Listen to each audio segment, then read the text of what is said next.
आप सबों के बीच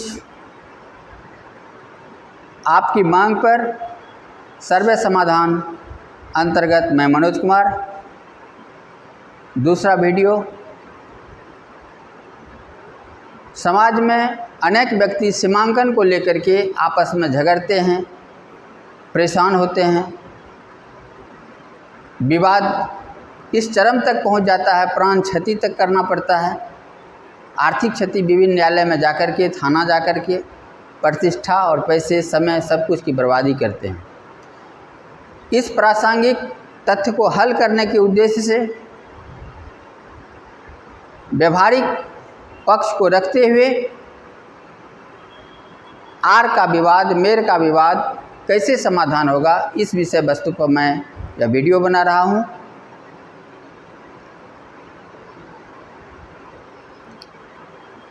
अगर पसंद आए तो लाइक कीजिए, सब्सक्राइब कीजिएगा मेरे चैनल सर्वे समाधान को, और अन्य व्यक्ति को भी उपलब्ध कराने के लिए शेयर कीजिएगा।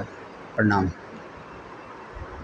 एक मौजा में कभी कभी कई चादर में नक्शे बनाए जाते हैं।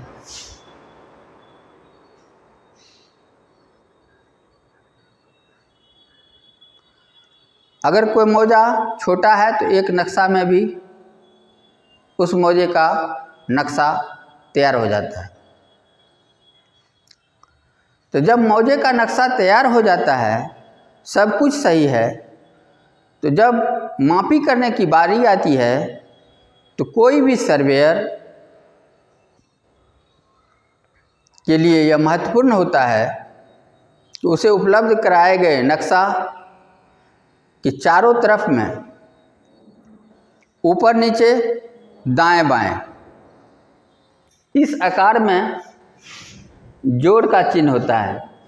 एक जोड़ से दूसरे जोड़ की दूरी गुणिया पर देख लें कि वह 10 जरीब के बराबर है या 990 है या 980 है। इस चीज़ को चेक कर लेना चाहिए, और चेक करने के बाद जो औसत आता है उस औसत के हिसाब से, या पूरा 10 ही आता है, तो यह माना जाएगा कि अगर पश्चिम या पूरब का हम चेक करके औसत निकाले हैं, वह आता है 10, तो यह माना जाएगा कि हम उत्तर से दक्षिण तरफ या दक्षिण से उत्तर तरफ जो आएंगे, तो यह प्रत्येक जरीब टाइटली है, उसमें कहीं भी तोड़ जोड़ करने की बात नहीं है। यदि हम उत्तर और दक्षिण इसका चेक करते हैं और यह भी सही आता है, तो या तो पूरब से पश्चिम या पश्चिम से पूरब नापी में मुझे पूरा का पूरा एक जरीब के अंतराल में मान के चलना है।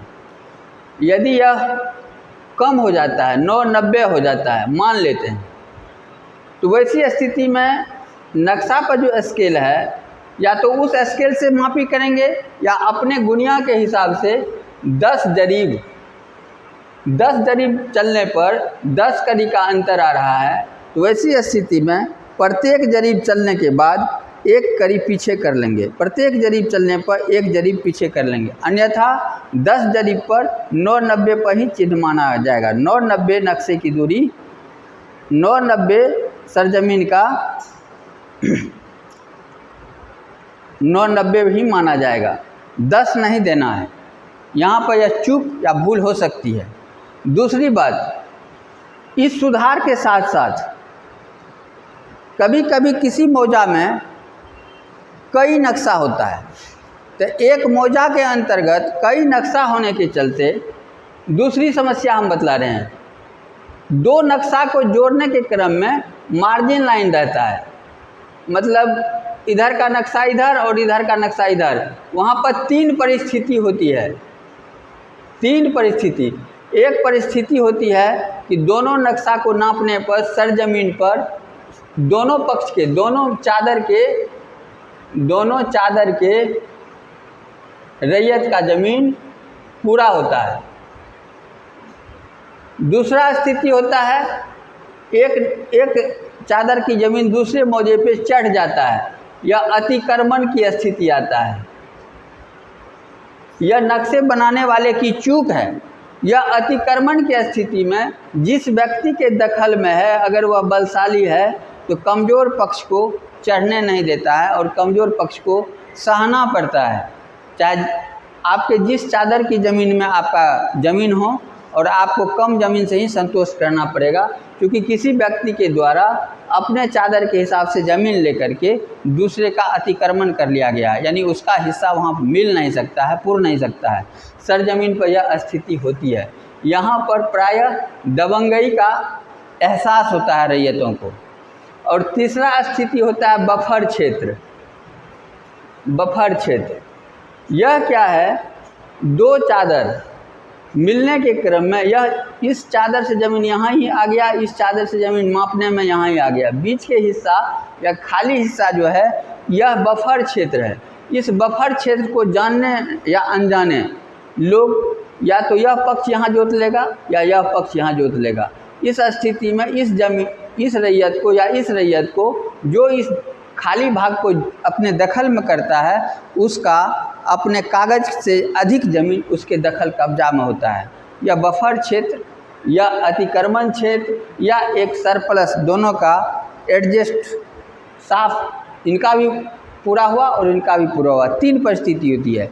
यह ज्ञान के अभाव में, अज्ञानता के बस इस मार्जिन लाइन के सीमा रेखा पर रहने वाले किसान प्रायः विवाद का शिकार होते हैं और अपना कई प्रकार की क्षति को झेलते हैं। और तीसरा, सीमा रेखा पर जो सीमा की लाइन होती है वह 20 कड़ी चौड़ा होता है। यह 20 कड़ी चौड़ा अगर एक चादर एक मौजा का है और दूसरे मौजा का भी 20 कड़ी है तो यह 40 कड़ी चौड़ा ज़मीन है। लेकिन सीमांकन करने वाला यह बीच से उठाता है, वह 40 कड़ी या 20 कड़ी नहीं छोड़ता है।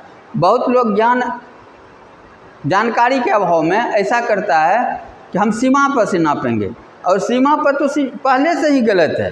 वह 40 कड़ी किसी एक बिंदु के रूप में नहीं है, वह 40 कड़ी है।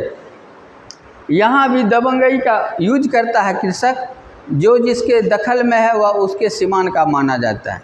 जबकि सर्वे पदाधिकारी सर्वे के समय में यहाँ पर बम्मा द्वारा चिन्हित कर करके, बम्मा में कोयला डाल करके यह तय कर दिया है कि यह सीमा रेखा कहाँ है।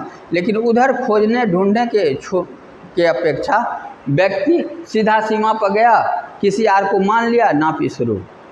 तो खास करके हमें यह बतला देने में कहीं दिक्कत नहीं है, प्लेन टेबल सर्वे में किए गए यह प्रयास जो हम गंठरी जरीब से मापी करते हैं या फीता से मापी करते हैं, तो यह एक सर्वे का नियम है, ट्रायल एंड एरर मेथड। सर्वे का यह तकनीक है, ट्रायल एंड एरर मेथड। आप प्रयास कीजिए, चूक हो सकती है।